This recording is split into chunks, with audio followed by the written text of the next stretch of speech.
This is a Browning 22 Auto. This particular one was made in Belgium. In my opinion, this is one of the most elegant firearm designs in existence. It is so petite. Look how small that action is. I can wrap my hand all the way completely around it. It's tiny. Petite. So dang cute. In my opinion, its cuteness is rivaled only by kittens, puppy dogs, and farm-all cub tractors. It's tubular fed, semi-automatic. The tube for loading it is actually in the back. You give it a quarter turn and pull it out, and then you load in the slot in the buttstock. It holds 11 rounds. In my opinion, it's a safer design than the tubular magazines which run underneath the barrel, because it's always a challenge to load those kind of firearms without pointing that muzzle at your hand or your body or something. It's one of those tasks that seemingly requires 3 hands to do. Another neat feature about this firearm is that it's a takedown. In order to remove the barrel and forearm from the receiver and buttstock, all you have to do is push this little lever right here forward, pull the bolt back just a ½ inch or so, give it a quarter turn like you're unscrewing it, and then it comes right apart. Pretty neat. If there's one negative that I can point out about this firearm, it's actually the fact that it has the bottom ejection. When you're firing it, the empties come out and they'll ricochet off your arm here. Sometimes they'll even rest in the crook of your elbow, and they're still blazing hot. They will burn you, and it's really uncomfortable. So either you want to kind of hold off to the side like that or wear a long sleeve shirt. So the other day I was thinking about this little Browning, and I thought I'm going to just look on the YouTube and see if there's any videos or any reviews about this gun, and just see if there's any other fans of it besides me. And I was surprised that there are a few of them, but one of the questions that kind of came up was people were contending with, oh gee, when I put it together, the barrel is still loose to the receiver and it's kind of a sloppy, wobbly fit, and it doesn't shoot very accurately.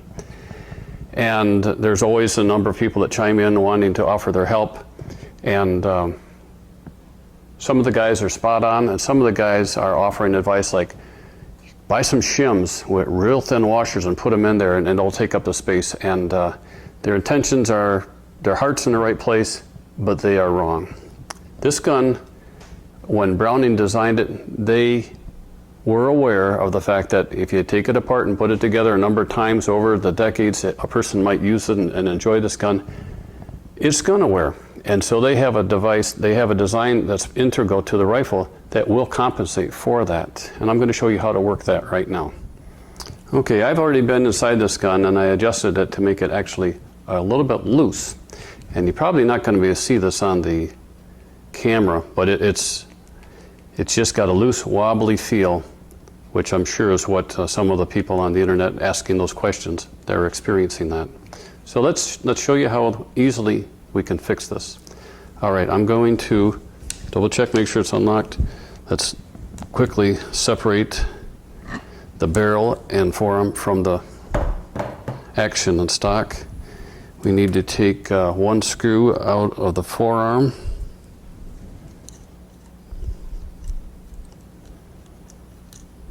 And pull that off. Now you can see what we have for an assembly here. Here's that little lever that we slide back and forth. If we do this right, we don't need to monkey with that. And preferably, let's not monkey with it. Underneath it is a spring-loaded ball.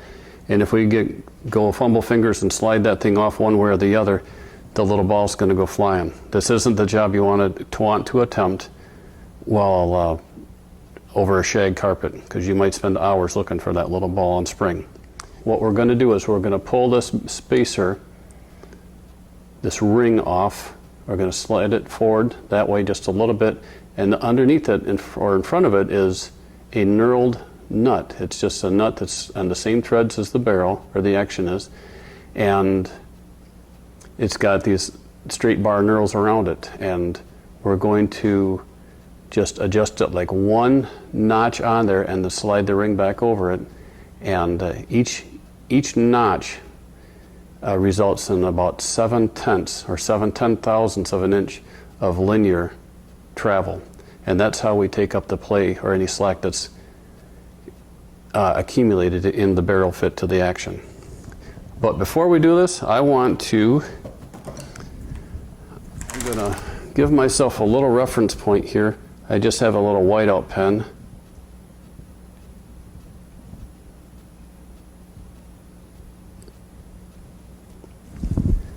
Something like that, just for reference, in case I have a brain fart and all of a sudden start playing the Wheel of Fortune with that nut, and then it'll take me longer to find out where I should be. So what I'm going to do now, get this in an angle, I want to tease this off, just slide it forward towards the chamber end of the barrel, and I'm going to move this ring. As you can see, it spins freely here. Now if I didn't have that white mark, I would have already lost my position. I'm going to try to go one notch tighter, and then I want to tease that ring back over it. There's a little V notch, a little tab on the bottom of that ring that slides,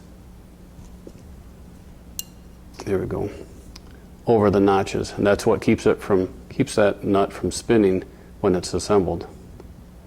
All right, you can see from my white reference marks, I might have gone 2 notches, but I think I'm good. Let's put it back together and just do a test fit.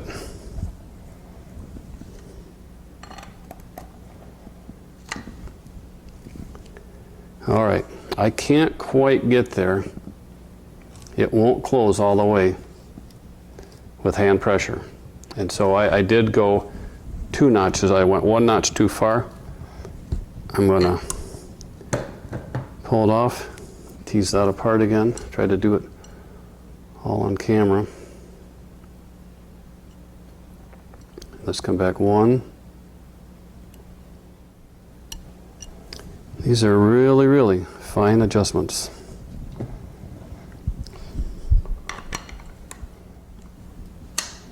All right.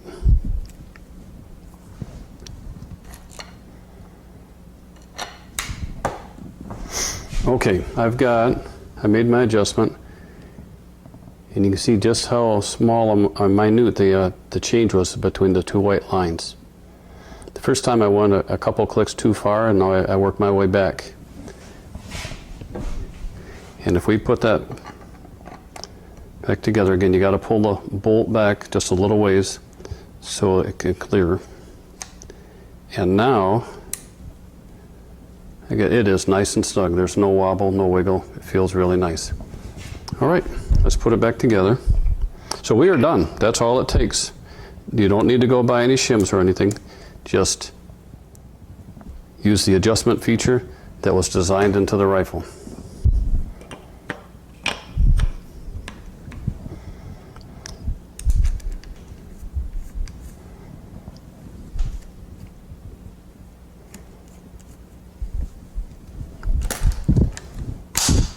And there you have it.